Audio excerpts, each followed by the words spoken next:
여러분, 안녕하세요. 오늘 제가 들려드릴 이야기는 정말 많은 생각을 하게 만드는 사연입니다. 잠깐만 들어보세요. 모두가 그를 지나쳤습니다. 더러운 옷, 구부정한 등, 떨리는 손.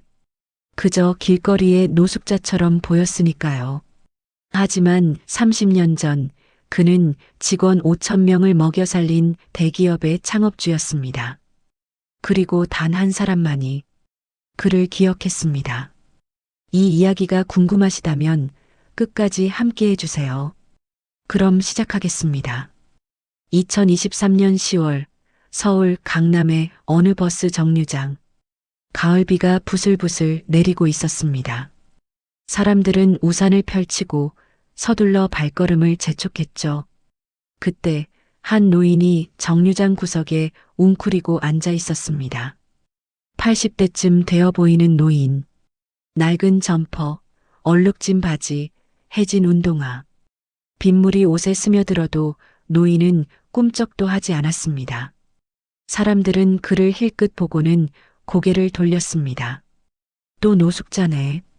저 나이에 집도 없나. 불쌍하긴 한데 뭐. 그렇게 수십 명이 지나갔습니다. 아무도 멈추지 않았습니다. 그런데 한 여성이 우산을 들고 천천히 노인에게 다가갔습니다. 30대 중반쯤 되어 보이는 깔끔한 정장 차림의 여성이었죠. 할아버지, 괜찮으세요? 여성이 조심스럽게 물었습니다. 노인은 천천히 고개를 들었습니다. 그리고 여성의 얼굴을 보는 순간 노인의 눈이 커졌습니다. 당신은 혹시? 여성도 노인의 얼굴을 자세히 들여다보더니 손으로 입을 막았습니다. 회장님? 김태수 회장님이세요? 노인은 말없이 고개를 끄덕였습니다. 여성의 눈에서 눈물이 주르륵 흘러내렸습니다. 세상에, 어떻게 이렇게. 이것이 두 사람의 30년 만의 재회였습니다. 그리고 이 만남이 잊혀진 한 남자의 이야기를 다시 세상에 꺼내놓게 됩니다. 그날 이후 여성은 매일 그 버스 정류장을 찾았습니다. 하지만 노인은 보이지 않았죠. 일주일이 지났습니다. 여성은 근처 쪽방촌, 무료급식소, 노숙자 쉼터를 샅샅이 뒤졌습니다. 그리고 마침내 한 쪽방촌에서 노인을 다시 만났습니다. 3평도 안 되는 방. 벽지는 곰팡이로 얼룩져 있고 창문은 깨져서 비닐로 덮여 있었습니다. 노인은 얇은 이불 하나 덮고 누워 있었습니다. 기침을 하고 있었죠. 회장님, 여성이 달려갔습니다. 이보게, 정민아, 노인이 떨리는 목소리로 말했습니다. 괜찮아. 난 괜찮아. 하지만 괜찮지 않았습니다.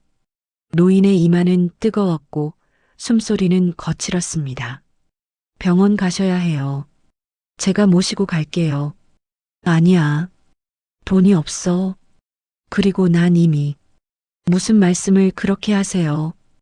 여성, 장정민은 노인을 부축해서 급히 병원으로 데려갔습니다. 응급실에서 검사를 받은 결과 폐렴이었습니다. 조금만 늦었어도 큰일 날 뻔했다고 의사가 말했죠. 입원실에 누운 노인. 링거를 맞으며 창밖을 바라보는 노인의 눈빛은 텅 비어 있었습니다. 정민은 침대 옆에 앉아 조심스럽게 물었습니다. 회장님, 도대체 무슨 일이 있으셨어요? 30년 전 그 화려했던 회장님이 어떻게? 노인은 한참을 침묵했습니다. 그리고 천천히 입을 열었습니다. 정민아, 나는 모든 걸 잃었어. 회사도, 가족도, 명예도, 모든 것을. 노인의 목소리는 쓸쓸했습니다. 하지만 그게 다 내 잘못이었지. 정민은 고개를 저었습니다. 아니에요. 절대 회장님 잘못이 아니에요. 저는 알아요. 제가 그때 다 봤으니까요. 노인은 정민을 바라보았습니다. 넌 참 착한 아이였어. 내가 힘들 때 유일하게 내 편이었지. 제가 회장님께 받은 은혜를 어떻게 잊겠어요. 정민의 눈에 다시 눈물이 고였습니다. 저 때문에, 저희 가족 때문에 회장님이 그렇게 된 거잖아요. 아니야. 노인이 고개를 저었습니다. 그건 내가 선택한 거야. 후회하지 않아. 두 사람은 한참을 말없이 앉아 있었습니다. 그리고 정민은 결심했습니다. 회장님의 진짜 이야기를 세상에 알리자. 그래야 해. 이분이 어떤 분인지 사람들이 알아야 해. 1993년. 대한민국은 경제 호황기였습니다. 서울 여의도에 우뚝 솟은 태산그룹 본사 빌딩, 60층 최고층 회장실, 그곳에 김태수 회장이 앉아 있었습니다. 당시 54세, 탄탄한 체격, 카리스마 넘치는 눈빛. 그는 맨주먹으로 시작해서 30년 만에 대기업을 일군 입지전적인 인물이었습니다.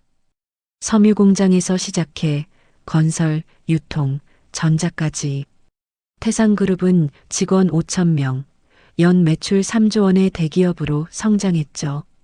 그날 김태수 회장은 직원들을 모아놓고 말했습니다. 여러분, 우리 태산그룹이 여기까지 올 수 있었던 건 바로 여러분 덕분입니다. 저는 단지 앞에서 길을 보여준 것뿐이고 실제로 길을 만든 건 여러분입니다.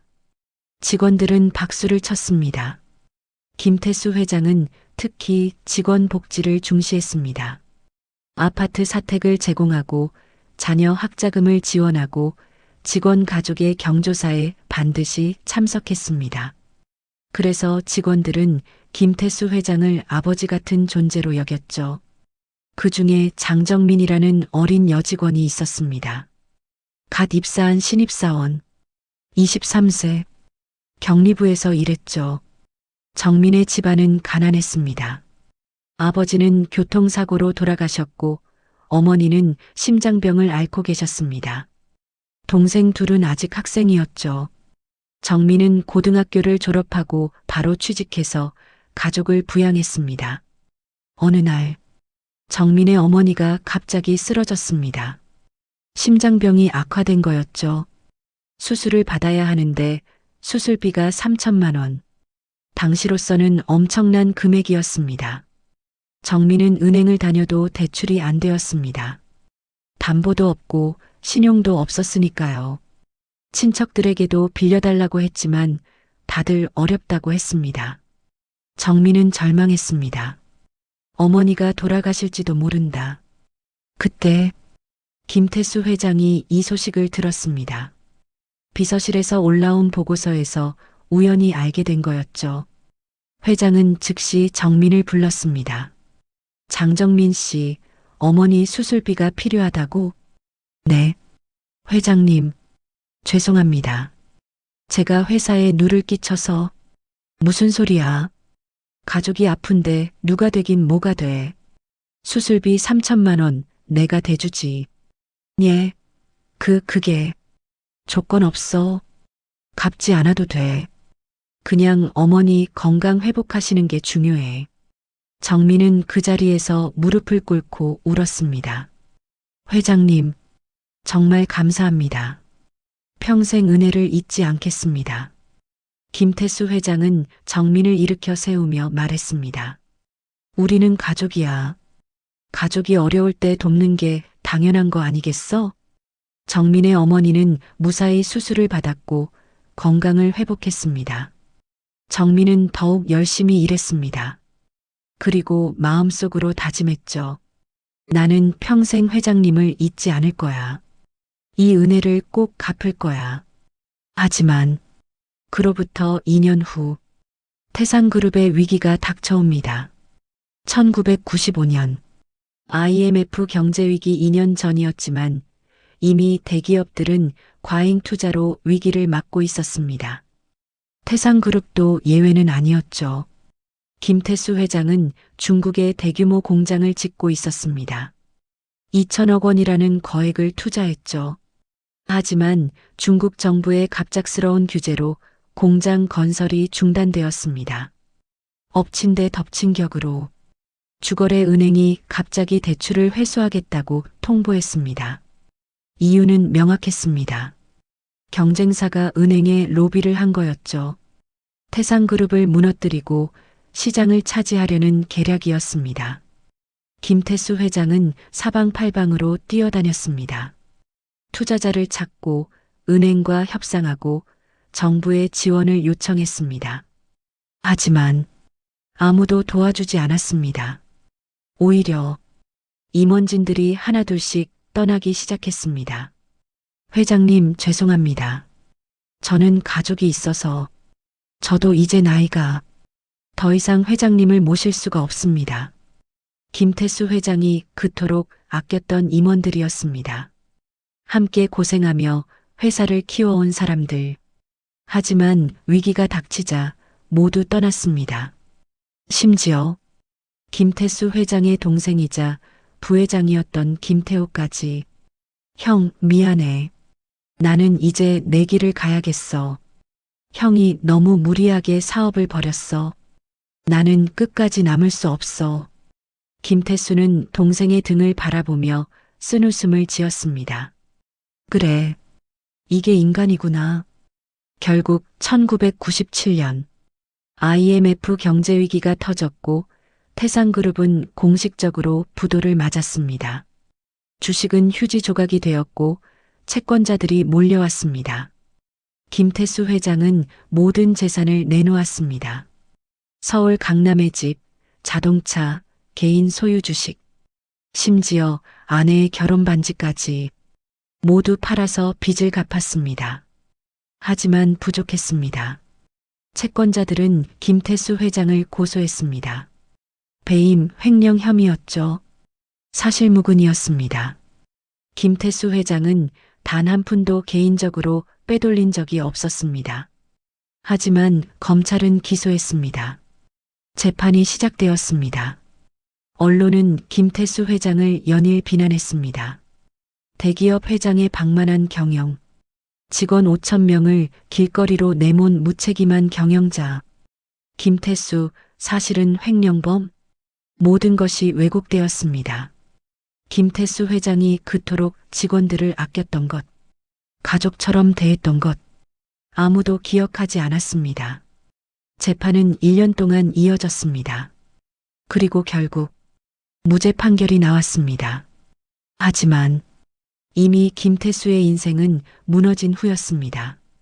가족들은 뿔뿔이 흩어졌습니다. 아내는 이혼을 요구했습니다. 당신 때문에 우리 애들이 학교에서 손가락질 받아요. 이혼해요. 딸은 미국으로 유학을 갔다가 소식이 끊겼습니다. 아들은 사업을 한다며 돈을 요구하더니 연락이 두절되었습니다. 김태수는 홀로 남았습니다. 66세, 빈손, 더 이상 회장도 아버지도 남편도 아니었습니다. 그저 망한 늙은이였습니다. 그는 작은 고시원에 방을 얻었습니다. 일용직 일을 하며 근근히 생활했죠. 건설 현장에서 자재를 나르고 청소 일을 하고 전단지를 돌렸습니다. 사람들은 그를 알아보지 못했습니다.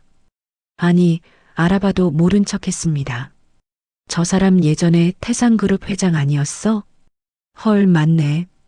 완전 망했네. 쯧쯧, 자업자득이지 뭐. 김태수는 그런 시선들을 견뎌냈습니다. 하지만 가장 견디기 힘든 건 외로움이었습니다. 아무도 찾아오지 않았습니다. 명절에도 생일에도 혼자였습니다. 전화기는 먼지만 쌓였습니다. 그렇게 10년, 20년, 30년이 흘렀습니다. 김태수는 이제 85세 노인이 되었습니다. 건강도 나빠졌습니다. 무릎은 아프고 허리는 굽었고 기침이 멈추지 않았습니다. 하지만 병원에 갈 돈은 없었습니다. 그는 그냥 참고 살았습니다.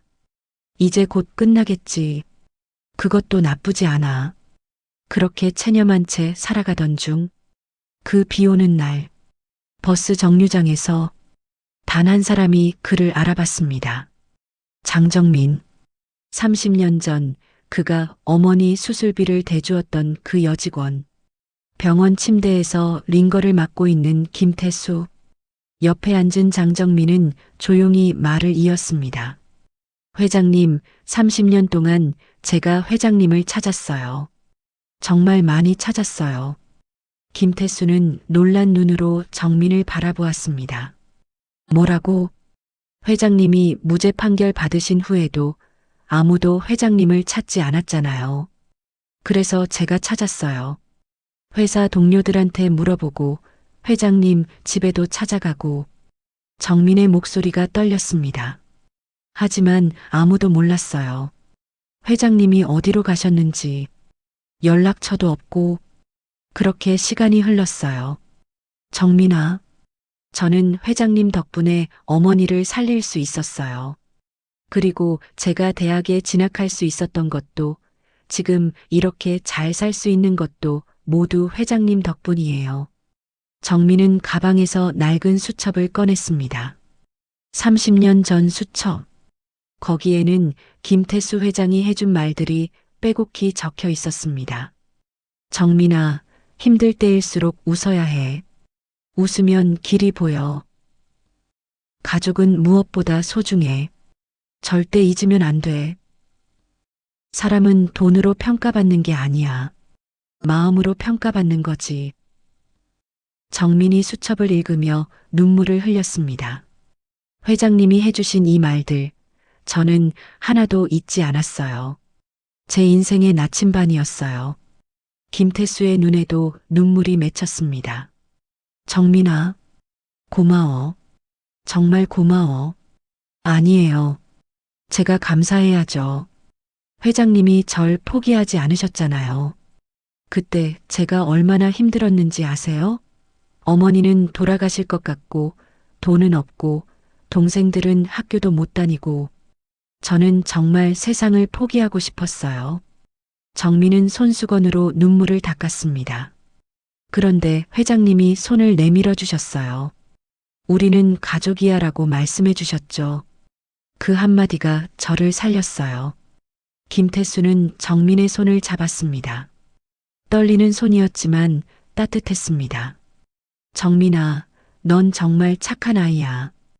회장님이야말로 정말 훌륭한 분이세요. 제가 이제 회장님을 도와드릴게요. 회장님이 저를 도와주셨던 것처럼요. 아니야, 정민아.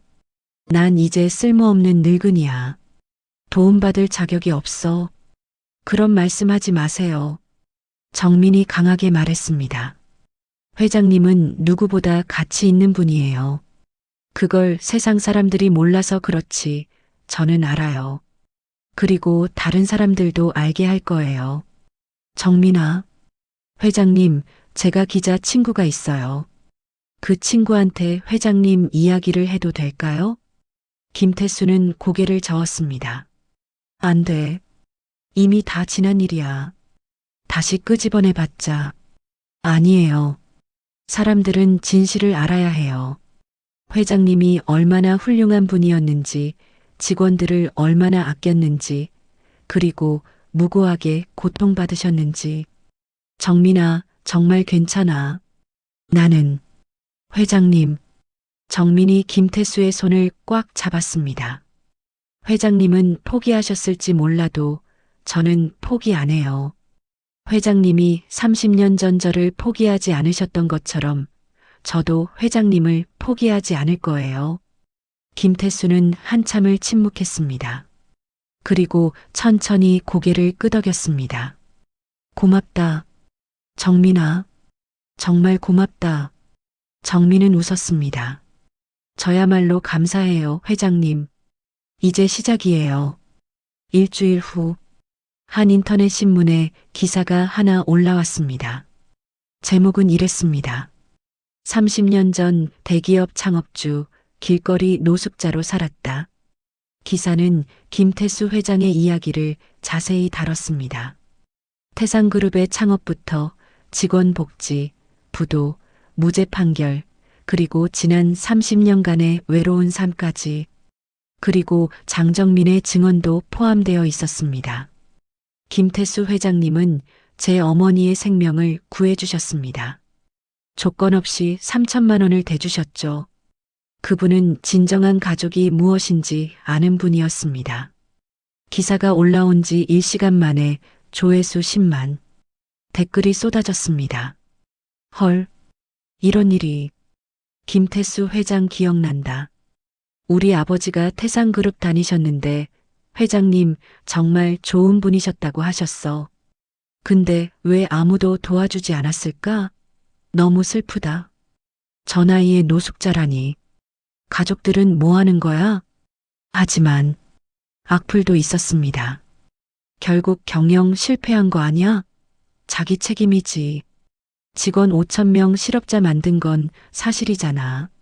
선행 하나로 모든 게 정당화되는 건 아니지. 정민은 이런 댓글들을 보며 속이 상했습니다. 하지만 포기하지 않았습니다. 그녀는 옛 태상그룹 직원들을 찾아다니기 시작했습니다. 30년 전 함께 일했던 동료들. 그중 몇 명은 연락이 닿았습니다. 첫 번째는 이승호 전 생산부장. 현재 70대, 은퇴해서 지방에 살고 있었죠. 정민이 전화를 걸었습니다. 부장님, 저 장정민입니다. 격리부에 있었던. 정민이. 오랜만이네. 어떻게 지내? 부장님, 회장님 찾았어. 제시도. 계속. 전화기 너머로 침묵이 흘렀습니다. 김태수 회장님 말인가? 네. 부장님, 회장님 지금 너무 힘드세요. 그런데 아무도 기억을 안 해주시는 것 같아서. 이승호의 목소리가 낮아졌습니다. 미안하네, 정민이. 나도. 그때 회장님을 버렸어. 회사가 망하고 나서 나도 살아야 했거든. 회장님께 면목이 없어서 연락도 못했어. 부장님, 그럼 이제라도 도와주시면 안 될까요? 회장님이 얼마나 좋은 분이셨는지 사람들이 알아야 해요. 한참의 침묵 끝에. 알았네. 내가 할 수 있는 게 있다면 하지. 이승호는 인터넷 인터뷰에 응했습니다. 김태수 회장님은 제 인생의 은인입니다. 제가 부장으로 승진했을 때 회장님이 직접 축하 파티를 열어주셨어요. 그리고 이렇게 말씀하셨죠. 승호 씨, 당신은 우리 회사의 기둥이야. 당신이 있어서 내가 안심하고 일할 수 있어. 그 말씀을 저는 평생 잊을 수가 없습니다. 두 번째는 박미경 전 인사팀장. 현재 60대, 서울에서 작은 식당을 운영하고 있었습니다. 정민이 직접 찾아갔습니다. 팀장님, 저 장정민이에요. 박미경은 정민을 보자 눈물을 글썽였습니다. 정민아, 정말 오랜만이다. 팀장님, 회장님 이야기 좀 들려주세요. 사람들이 알아야 해요. 박미경은 고개를 끄덕였습니다. 회장님은 정말 특별한 분이셨어. 직원 한 명 한 명의 이름을 다 외우셨거든. 5천 명이나 되는데 말이야. 정말요? 응. 내가 출산휴가 들어갈 때 회장님이 직접 아기 옷을 선물로 주셨어. 그리고 미경 씨, 아이는 축복이야. 회사 일은 걱정 말고 아이 잘 키워라고 하셨지. 그때 나는 정말 감동받았어. 박미경도 인터뷰에 응했습니다. 세 번째, 네 번째, 다섯 번째. 옛 직원들의 증언이 하나둘씩 모였습니다. 회장님은 명절 때마다 직원 가족들에게 선물을 보내셨어요. 제가 아버지 장례식 때 회장님이 새벽에 직접 오셔서 조문해 주셨어요. 회장님은 회사 식당에서 직원들과 똑같은 밥을 드셨어요. 특별 대우 같은 거 안 받으셨죠? 제 딸이 백혈병에 걸렸을 때 회장님이 골수 기증자를 찾는 걸 도와주셨어요. 그리고 치료비도 지원해 주셨죠. 증언들이 쌓이면서 여론이 바뀌기 시작했습니다. 두 번째 기사가 올라왔습니다. 김태수 회장, 그는 진정한 경영자였다. 마이너스 옛 직원들의 증언.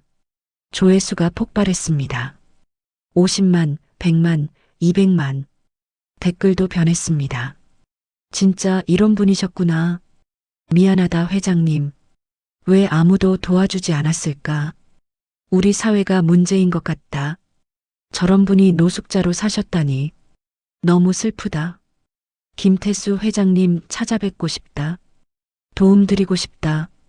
그리고 뜻밖의 사람들이 나타나기 시작했습니다. 첫 번째는 강민수, 40대 중반의 사업가였습니다. 그는 정민에게 연락을 했습니다. 저, 김태수 회장님 아시죠? 네, 그런데 누구세요? 저는 강민수라고 합니다. 30년 전 태산그룹 청소부로 일했던 사람입니다. 청소부요? 네. 저는 당시 고등학교도 못 나온 20살 청년이었어요. 그냥 청소나 하면서 근근히 살았죠. 그런데 회장님이 저를 불러서 이렇게 물으셨어요. 민수 씨, 꿈이 뭐예요?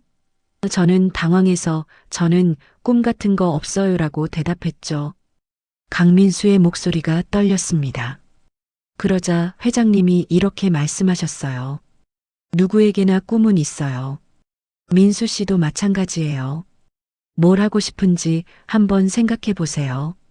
그리고 필요하면 언제든 말하세요.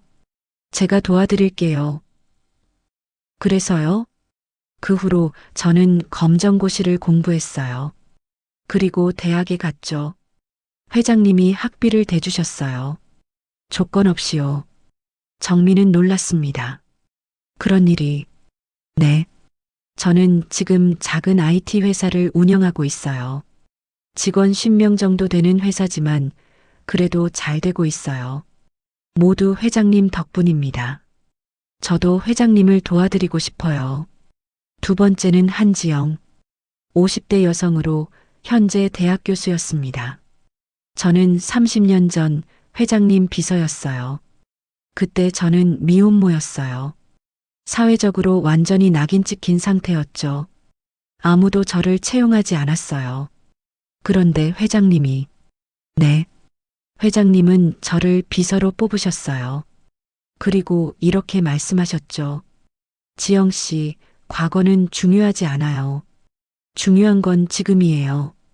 지영 씨가 어떤 사람인지는 제가 알아요. 그 말씀에 저는 울었어요.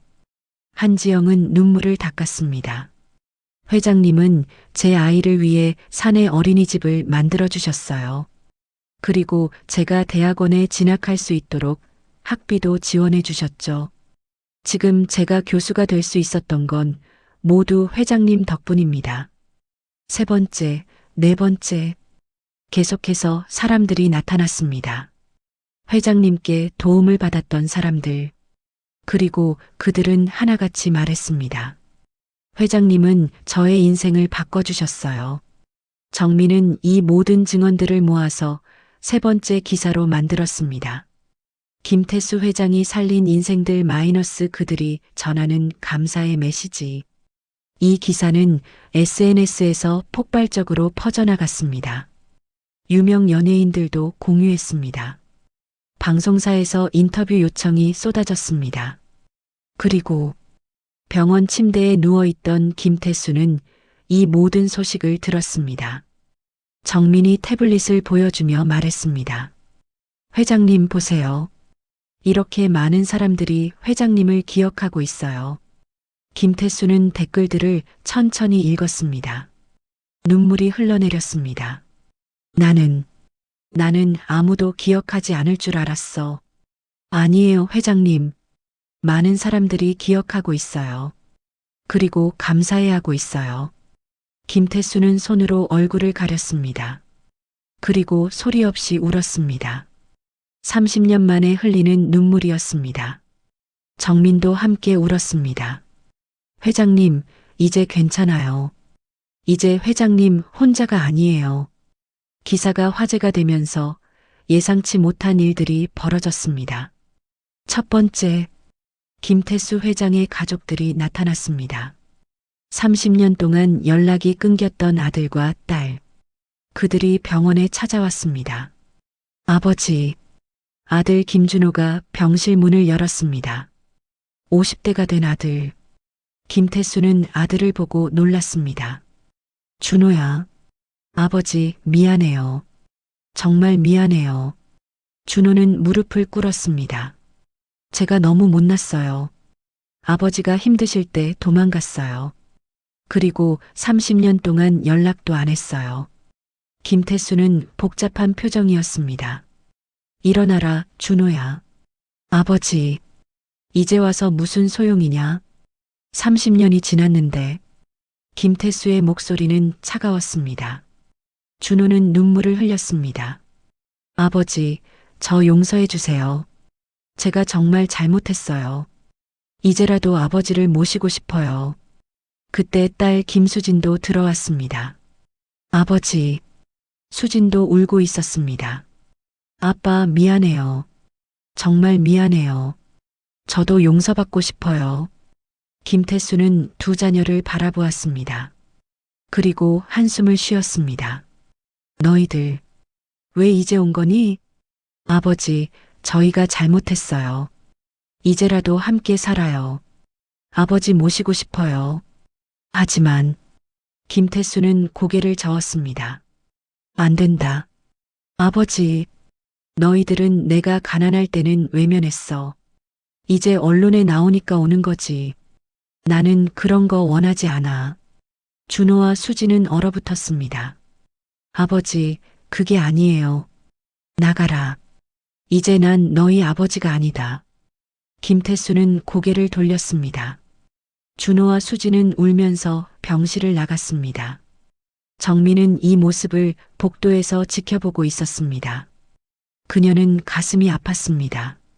두 번째 일, 옛 동료들이 모금을 시작했습니다. 김태수 회장님을 돕기 위한 후원금 모금. 이승호 전 생산부장이 주도했습니다. 옛 태산그룹 직원들이 십시일반 돈을 모았습니다. 1만 원, 5만 원, 10만 원. 많지 않은 금액이었지만 마음이 담겨 있었습니다. 그리고 강민수, 한지영 등 회장님께 도움받았던 사람들도 참여했습니다. 일주일 만에 모금액이 5천만 원을 넘었습니다. 이승호가 병원에 찾아왔습니다. 회장님, 저희가 모은 돈입니다. 받아주세요. 김태수는 고개를 저었습니다. 안 돼. 받을 수 없어. 회장님, 저희 마음입니다. 회장님이 저희를 도와주셨던 것처럼 이제 저희가 도와드릴 차례예요. 아니야, 승호. 나는 이미 다 살았어. 이 돈은 너희들이 쓰는 게 맞아. 회장님, 이승호가 강하게 말했습니다. 회장님, 저희는 30년 동안 죄책감에 시달렸어요. 회장님이 힘드실 때 도와드리지 못한 것. 그게 너무 가슴 아팠어요. 이제라도 조금이나마 갚게 해주세요. 김태수는 이승호를 바라보았습니다. 그의 눈은 진심이었습니다. 김태수는 천천히 고개를 끄덕였습니다. 고맙다. 정말 고맙다. 세 번째 일. 한 대기업 회장이 김태수를 찾아왔습니다. 신성그룹 회장 최동욱. 60대 후반의 이 회장은 30년 전 태산그룹의 경쟁사였습니다. 그가 병실에 들어왔습니다. 김태수 회장님. 김태수는 최동욱을 보고 놀랐습니다. 최 회장? 왜? 최동욱은 깊게 고개를 숙였습니다. 죄송합니다, 김 회장님. 뭐가 죄송하다는 건가? 30년 전 제가 김 회장님을 무너뜨렸습니다. 김태수의 눈이 커졌습니다. 최동욱은 계속 말했습니다. 은행에 로비를 한 게 저였습니다. 태산그룹의 대출을 막으라고 압력을 넣었죠. 그리고 언론에도 돈을 뿌렸습니다. 김 회장님을 비난하는 기사를 쓰게 했어요. 저는 시장을 독점하고 싶었습니다. 태산그룹이 너무 커지는 게 두려웠어요. 그래서 김 회장님을 무너뜨린 겁니다. 김태수는 주먹을 쥐었습니다. 분노가 치밀어 올랐습니다. 하지만 그는 참았습니다. 왜? 이제 와서 말하는 건가? 30년 동안 죄책감에 시달렸습니다. 김 회장님이 얼마나 훌륭한 분인지 알고 있었거든요. 그런 분을 제가 무너뜨린 겁니다. 용서를 구하러 왔습니다. 최동욱은 바닥에 무릎을 꿇었습니다. 김 회장님, 용서해 주십시오. 그리고 제가 보상하고 싶습니다. 회장님이 이르신 모든 것을. 김태수는 최동욱을 내려다보았습니다. 그리고 천천히 입을 열었습니다. 최 회장. 네, 회장님. 일어나시게. 최동욱이 고개를 들었습니다. 김태수는 조용히 말했습니다. 나는 자네를 용서하네. 예. 30년 동안 나는 자네를 원망했어. 자네 때문에 내 인생이 망했다고 생각했지. 하지만 이제는 알아. 그것도 내 운명이었다는 걸. 김태수는 창밖을 바라보았습니다. 자네가 나를 무너뜨리지 않았어도 언젠가는 무너졌을 거야. IMF도 있었고 내 경영 방식도 무리가 있었으니까. 그러니 자네 탓만은 아니야. 회장님, 그리고 자네가 보상하겠다는 것도 사양하겠네. 나는 이제 돈이 필요 없어. 충분히 살았으니까. 최동욱의 눈에서 눈물이 흘러내렸습니다. 회장님, 정말 대단하십니다. 제가 회장님을 그렇게 대했는데 자네도 사업가였을 뿐이야. 살아남기 위해 한 일이지. 나도 이해하네. 김태수는 최동욱의 어깨에 손을 얹었습니다. 이제 그만 가보게. 그리고 자네 회사 직원들 잘 챙기게. 그게 자네가 할 일이야. 최동욱은 고개를 숙이고 병실을 나갔습니다. 정민은 이 모든 대화를 들었습니다. 그녀는 김태수의 뒷모습을 보며 생각했습니다. 이분은 정말 대단한 분이야. 어떻게 저렇게 용서할 수 있을까? 한 달이 지났습니다. 김태수의 건강은 많이 회복되었습니다. 폐렴이 나았고 영양 상태도 좋아졌습니다. 병원에서 퇴원할 날이 다가왔죠. 정민이 물었습니다. 회장님, 퇴원하시면 어디로 가실 거예요? 김태수는 잠시 생각했습니다. 글쎄, 다시 쪽방촌으로 가야겠지. 안 돼요. 정민이 강하게 말했습니다. 제 집에 오세요. 저희 집에 방이 하나 비어 있어요. 안 돼, 정민아. 자네에게 폐를 끼칠 수는 없어. 폐가 아니에요. 회장님이 30년 전 저를 도와주셨잖아요. 이제 제가 도와드릴 차례예요. 하지만 회장님, 거절하지 마세요. 제 마음 받아주세요.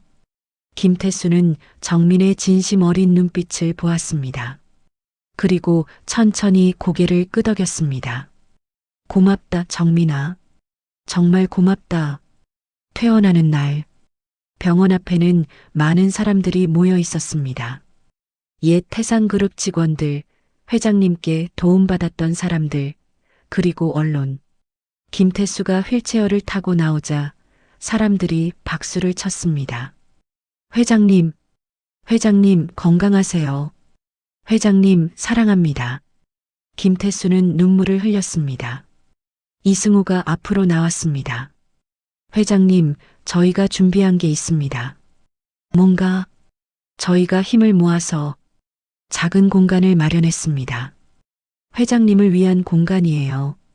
이승우는 김태수를 차에 태웠습니다.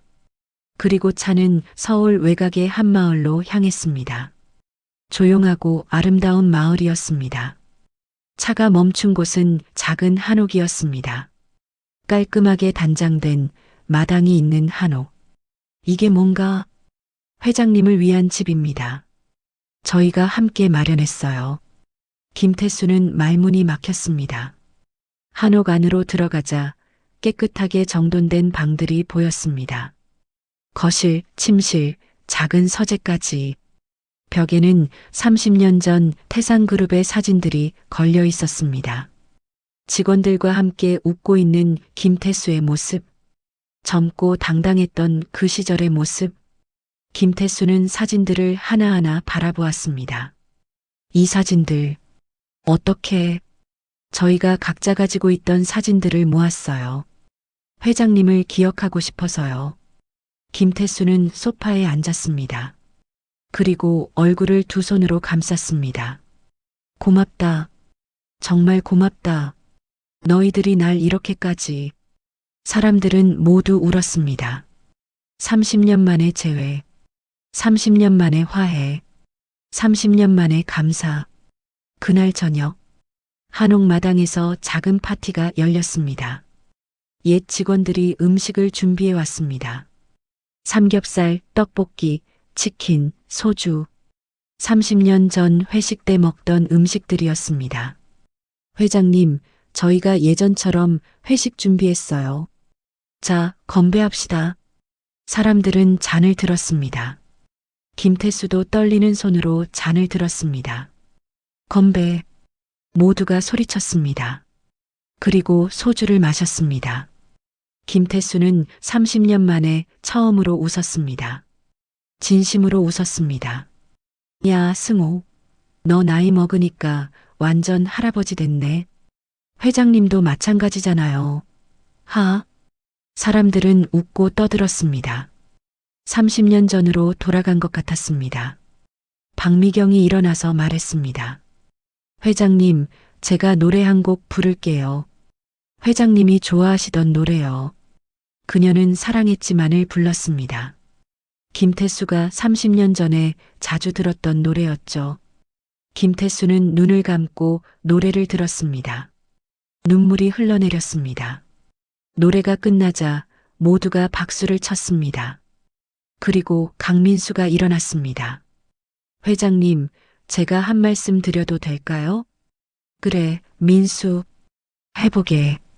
회장님, 저는 30년 전 회장님께 꿈을 선물 받았습니다. 청소부였던 제게 넌 뭐든지 될 수 있어라고 말씀해 주셨죠. 그 말씀이 제 인생을 바꿨어요.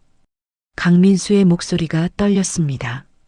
그래서 저도 회장님처럼 살고 싶습니다. 제 회사 직원들에게도 꿈을 주고 싶어요. 회장님이 저에게 해주셨던 것처럼요. 김태수는 고개를 끄덕였습니다. 민수, 자네는 이미 훌륭한 사람이야. 자네가 그렇게 생각하고 있다는 것만으로도 충분해. 한지영도 일어났습니다. 회장님, 저도 한마디 하겠습니다. 저는 회장님 덕분에 교수가 되었어요. 그리고 제 학생들에게도 회장님 이야기를 해줍니다. 세상에는 진짜 좋은 사람이 있다고요. 사람들은 하나둘씩 일어나서 자신의 이야기를 했습니다. 회장님께 받은 은혜를, 회장님께 배운 것들을, 회장님이 준 희망을. 김태수는 그 이야기들을 들으며 계속 울었습니다. 나는 혼자가 아니었구나. 나를 기억하는 사람들이 이렇게 많았구나. 밤이 깊었습니다. 사람들은 하나둘씩 집으로 돌아갔습니다. 마지막까지 남은 건 정민이었습니다. 회장님, 저는 내일 또 올게요. 정민아, 너무 자주 오지 마. 자네도 바쁠 텐데. 아니에요. 저는 회장님과 함께 있는 게 행복해요. 정민은 웃었습니다. 회장님, 잘 주무세요. 그래, 정민아. 고맙다. 정민이 나간 후, 김태수는 혼자 마당에 앉았습니다. 별이 총총한 밤하늘을 바라보았습니다. 이제 나는 무엇을 해야 할까? 남은 인생을 어떻게 살? 제시도 쭉 계속 아야 할까? 그때 바람이 불었습니다. 나뭇잎이 바스락거리는 소리. 그 소리를 들으며 김태수는 깨달았습니다. 내가 할 일이 있어. 아직 끝나지 않았어. 다음 날 아침, 정민이 한옥을 찾아왔습니다. 회장님, 아침 식사 가져왔어요. 고맙네, 정민아. 두 사람은 함께 식사를 했습니다. 김태수가 조심스럽게 말을 꺼냈습니다. 정민아, 내가 하고 싶은 게 있어. 네. 뭔데요? 젊은 사람들을 돕고 싶어. 정민은 놀란 표정이었습니다. 회장님, 어떻게요? 30년 전에 나는 직원들을 도왔어. 그런데 회사가 망하고 나서 나는 아무것도 못했지. 이제라도 뭔가 하고 싶어. 김태수의 눈빛은 진지했습니다. 나처럼 어려운 사람들, 꿈을 포기한 사람들에게 희망을 주고 싶어. 돈은 많지 않지만 내 경험과 조언은 줄 수 있잖아. 정민은 고개를 끄덕였습니다. 좋은 생각이에요, 회장님. 제가 도와드릴게요. 정말? 네. 우리 함께해요. 그렇게 희망 나눔 센터가 만들어졌습니다. 한옥의 한 공간을 개조해서 만든 작은 상담소였습니다. 김태수 회장은 매주 월요일과 목요일 이곳에서 상담을 해주기로 했습니다. 무료로. 소문이 퍼지면서 사람들이 찾아오기 시작했습니다. 첫 번째 방문자는 28세 청년 이준석이었습니다. 회장님, 안녕하세요. 어서 오게. 앉게. 준석은 긴장한 표정으로 앉았습니다. 제가 사업을 하고 싶은데요. 근데 자꾸 실패만 해요. 3번이나 실패했어요. 3번이나? 그래도 3번이나 도전한 거네. 김태수는 웃었습니다. 나는 자네보다 더 많이 실패했어. 10번도 넘게 실패했지. 정말요? 그럼 사업이라는 게 원래 그런 거야. 실패하고 또 실패하고 그러다가 한번 성공하는 거지. 김태수는 준석에게 자신의 이야기를 들려주었습니다. 맨주먹으로 시작했던 이야기, 수없이 넘어지고 일어섰던 이야기, 그리고 마침내 성공했던 이야기. 준석은 눈을 빛내며 들었습니다. 회장님, 그럼 저도 할 수 있을까요? 물론이지. 자네는 아직 젊어. 시간이 많아. 중요한 건 포기하지 않는 거야. 김태수는 준석의 사업 계획서를 꼼꼼히 봐주었습니다. 그리고 조언을 해주었습니다. 여기 이 부분은 좀 더 구체적으로 써야 해. 여기는 예산이 너무 많이 잡혔어. 줄일 수 있어. 그리고 이 아이디어는 정말 좋아. 자신감을 가져. 1시간 동안의 상담이 끝났습니다. 준석은 일어서며 깊게 고개를 숙였습니다. 회장님, 정말 감사합니다. 다시 힘이 났어요. 힘내게, 준석군. 자네는 분명 성공할 거야. 준석이 나간 후 정민이 물었습니다. 회장님, 기분이 어때요? 김태수는 웃었습니다. 좋아. 정말 좋아. 이게 내가 할 일인 것 같아. 두 번째 방문자는 42세 여성 김영희였습니다. 회장님, 저는 이혼하고 혼자 아이들을 키우고 있어요. 그런데 너무 힘들어요. 어떻게 살아야 할지 모르겠어요. 김태수는 영희의 손을 잡았습니다. 힘들었겠어요. 정말 힘들었겠어. 네. 저는 아무것도 할 수 있는 게 없어요.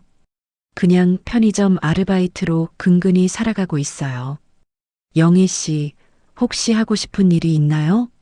하고 싶은 일? 저는 요리를 좋아해요. 예전에는 작은 식당을 하고 싶었어요. 근데 이제는 왜 포기했어요? 돈도 없고 자신감도 없어요. 김태수는 고개를 저었습니다. 영희 씨, 포기하지 마세요. 자네는 할 수 있어요. 하지만 내가 도와줄게요. 식당을 차리는 방법, 장사하는 법 다 알려줄게요. 김태수는 영희와 함께 사업 계획을 세웠습니다. 작은 분식집부터 시작하기로 했습니다. 그리고 이승호를 비롯한 옛 직원들도 도와주기로 했습니다. 2달 후 영희의 작은 분식집이 문을 열었습니다. 김태수와 정민 그리고 옛 직원들이 모두 참석했습니다. 축하합니다. 영희 씨. 영희는 눈물을 흘리며 말했습니다. 회장님, 정말 감사합니다. 저는 제가 이렇게 될 줄 몰랐어요. 자네가 노력한 결과예요. 앞으로도 잘 될 거예요. 영희의 분식집은 잘 되었습니다. 맛도 좋고 영희의 따뜻한 마음이 손님들에게 전해졌기 때문이죠. 세 번째, 네 번째, 다섯 번째. 계속해서 사람들이 찾아왔습니다. 실업자, 사업 실패자, 이혼한 사람, 꿈을 잃은 청년들. 김태수는 그들 모두에게 희망을 주었습니다. 포기하지 마세요. 자네는 할 수 있어요. 나를 보세요. 나는 모든 걸 잃었지만 다시 일어섰어요. 그의 말은 힘이 있었습니다. 왜냐하면 그가 직접 겪은 일이었기 때문입니다. 6개월이 지났습니다. 희망나눔센터는 유명해졌습니다. 방송에도 소개되었고 신문에도 실렸습니다. 85세 김태수 전 회장, 제2의 인생을 살다. 몰락한 대기업 회장, 이제는 희망의 멘토로. 사람들은 김태수를 존경했습니다. 그리고 감사했습니다. 어느 날, 한 대학생이 찾아왔습니다. 20대 초반의 남학생이었습니다.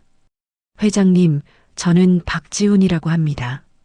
어서 오게, 지훈 군. 회장님, 저는 사실 회장님 손자예요. 김태수는 놀라서 일어났습니다. 뭐라고? 저는 준호 아버지의 아들이에요. 아버지가 보내셨어요. 지훈은 떨리는 목소리로 말했습니다. 할아버지, 아버지가 정말 후회하고 있어요. 매일 오시고 할아버지 생각하세요. 저도 할아버지를 만나고 싶었어요. 김태수는 지훈을 바라보았습니다. 준호를 닮은 얼굴이었습니다.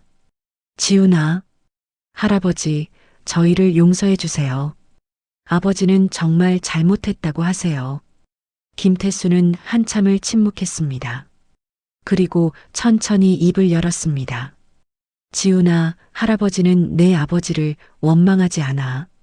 다만 서운했을 뿐이지. 할아버지, 내 아버지에게 전해라. 할아버지는 괜찮다고. 그리고 건강하게 잘 살라고. 지훈은 눈물을 흘렸습니다. 할아버지, 우리 가족으로 다시 만날 수 있을까요? 김태수는 지훈을 안아주었습니다. 그래, 우린 가족이지. 가족. 30년 만에 가족의 의미를 다시 찾은 순간이었습니다. 1년이 지났습니다. 김태수는 86세가 되었습니다. 건강은 예전보다 훨씬 좋아졌습니다. 희망나눔센터는 더욱 활성화되었습니다. 이제는 자원봉사자들도 생겼습니다. 옛 태상그룹 직원들, 회장님께 도움받은 사람들, 그리고 젊은 대학생들까지 모두가 함께 힘을 모았습니다. 어느 날, 한 방송국에서 김태수에게 제안이 왔습니다. 회장님, 특집 다큐멘터리를 만들고 싶습니다. 회장님의 이야기를 많은 사람들에게 전하고 싶어요. 김태수는 고민했습니다. 내 이야기가 그렇게 가치 있을까? 정민이 말했습니다. 회장님, 회장님의 이야기는 많은 사람들에게 희망을 줄 거예요. 해주세요. 김태수는 고개를 끄덕였습니다. 알았네. 아직. 다큐멘터리 촬영이 시작되었습니다. 김태수는 카메라 앞에서 자신의 인생을 이야기했습니다. 가난했던 어린 시절, 맨주먹으로 사업을 시작한 이야기, 직원들과 함께 웃고 울던 시절, 그리고 몰락, 30년의 외로움, 그리고 재회, 모든 것을 솔직하게 이야기했습니다. 촬영 마지막 날, PD가 물었습니다. 회장님, 마지막으로 시청자들에게 하고 싶은 말씀이 있으세요? 김태수는 잠시 생각했습니다.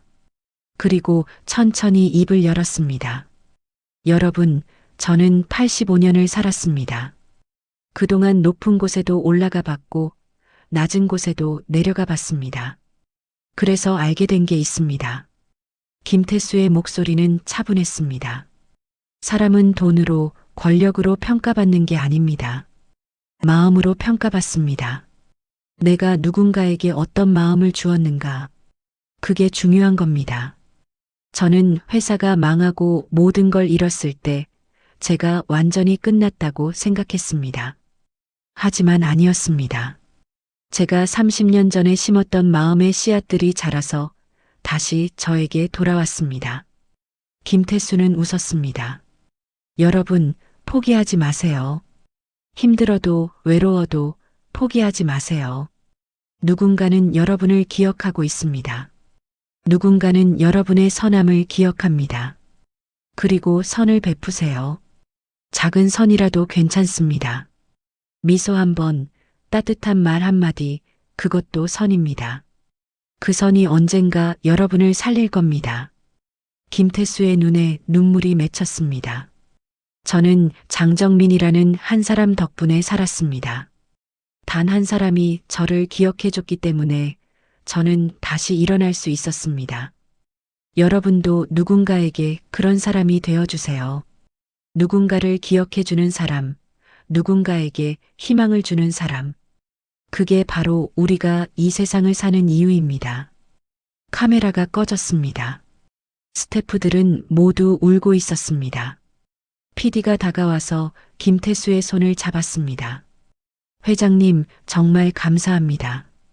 이 다큐멘터리는 많은 사람들에게 감동을 줄 거예요. 2달 후, 다큐멘터리 그를 기억하는 단 한 사람이 방영되었습니다. 시청률은 15%를 넘었습니다. 엄청난 반응이었습니다. SNS는 김태수 회장의 이야기로 가득 찼습니다. 진짜 울었다. 이런 분이 계셨다니. 나도 누군가를 기억해 줄 수 있는 사람이 되고 싶다. 김태수 회장님, 존경합니다. 정민 씨가 정말 대단하다. 은혜를 갚는 게 이런 거구나. 다큐멘터리는 여러 상을 받았습니다. 그리고 책으로도 출판되었습니다. 책 제목은 단 한 사람의 기억. 베스트셀러가 되었습니다. 인쇄는 모두 희망 나눔 센터에 기부되었습니다. 2025년 가을, 김태수는 87세가 되었습니다. 여전히 건강하게 매주 희망 나눔 센터에서 상담을 하고 있습니다. 지금까지 그가 상담한 사람은 500명이 넘습니다. 그리고 그중 80%가 새로운 삶을 시작했습니다. 이준석은 사업에 성공해서 작은 IT 회사를 운영하고 있습니다. 김영희의 분식집은 지점을 3개나 내며 번창하고 있습니다. 그 외에도 수많은 사람들이 새로운 인생을 살고 있습니다. 모두 김태수 덕분입니다. 어느 토요일 오후, 김태수의 한옥에 손님들이 모였습니다. 아들 준호와 딸 수진 그리고 손주들, 정민과 그녀의 가족, 옛 태산그룹 직원들, 회장님께 도움받은 사람들 모두가 모였습니다. 오늘은 김태수의 87세 생일이었습니다. 마당에 차려진 긴 테이블, 음식이 가득했습니다. 김태수는 모두를 바라보며 말했습니다. 고맙습니다, 여러분. 이렇게 와주셔서. 준호가 앞으로 나왔습니다. 아버지, 생신 축하드립니다. 준호는 꽃다발을 건넸습니다. 김태수는 꽃다발을 받으며 아들의 손을 잡았습니다. 고맙다, 준호야. 아버지, 저 정말 후회하고 있어요. 그때, 됐어. 이제 다 지난 일이야. 우리 이제 앞만 보자. 수진도 다가왔습니다. 아빠 사랑해요. 나도 사랑한다, 수진아. 가족이 다시 하나가 되었습니다. 30년 만에 정민이 케이크를 들고 나왔습니다. 큰 케이크에는 87개의 초가 켜져 있었습니다. 회장님, 소원 빌고 초 끄세요. 모두가 생일 축하 노래를 불렀습니다. 김태수는 눈을 감고 소원을 빌었습니다. 감사합니다. 이렇게 행복한 순간을 주셔서, 그리고 부디 이 사람들 모두가 행복하기를. 그리고 초를 불었습니다. 모두가 박수를 쳤습니다. 파티는 밤늦게까지 이어졌습니다. 사람들은 웃고 먹고 이야기했습니다. 마치 30년 전으로 돌아간 것 같았습니다. 밤 10시, 손님들이 하나둘씩 돌아갔습니다. 마지막까지 남은 건 정민이었습니다. 회장님, 오늘 행복하셨어요? 그럼, 정말 행복했어. 김태수는 별이 빛나는 하늘을 바라보았습니다. 정민아, 내가 이렇게 행복할 수 있을 줄 몰랐어. 모든 게 너 덕분이야. 아니에요, 회장님. 회장님이 먼저 저를 도와주셨잖아요. 그래도 넌 나를 기억해줬어. 모두가 잊었을 때 단 한 사람, 너만이 나를 기억해줬어. 그게 나를 살렸어. 정민의 눈에 눈물이 고였습니다. 회장님, 저는 평생 회장님을 기억할 거예요. 나도 그래, 정민아. 나도 널 평생 기억할 거야. 두 사람은 밤하늘을 바라보며 한참을 앉아 있었습니다. 평화로운 밤이었습니다. 여러분, 여기까지가 김태수 회장님과 장정민 씨의 이야기입니다. 이 이야기는 우리에게 많은 것을 생각하게 합니다. 겉모습으로 사람을 판단하지 말라는 것, 선행은 반드시 돌아온다는 것, 그리고 단 한 사람의 기억이 한 사람의 인생을 살릴 수 있다는 것. 김태수 회장님은 지금도 희망나눔센터에서 많은 사람들을 돕고 계십니다. 87세의 나이에도 불구하고 여전히 열정적으로 활동하고 계시죠. 그분은 이렇게 말씀하십니다. 나는 두 번째 인생을 살고 있어요. 첫 번째 인생은 돈을 벌었지만 두 번째 인생은 마음을 벌고 있습니다. 그리고 두 번째 인생이 훨씬 더 행복합니다. 여러분, 오늘 이 이야기를 들으시고 무엇을 느끼셨나요? 우리 주변에도 도움이 필요한 사람들이 많습니다. 외로운 노인, 힘든 이웃, 꿈을 잃은 청년들. 우리가 작은 관심, 작은 선행을 베풀면 그들의 인생이 달라질 수 있습니다. 김태수 회장님처럼요. 그리고 언젠가 그 선행이 우리에게도 돌아올 겁니다. 장정민 씨처럼요. 오늘 하루 여러분의 주변 사람들을 따뜻하게 대해주세요. 미소 한 번, 따뜻한 말 한마디만으로도 충분합니다. 그것이 누군가에게는 희망이 될 수 있습니다. 그럼 오늘 이야기는 여기까지입니다. 들어주셔서 감사합니다. 여러분, 건강하시고 행복하세요.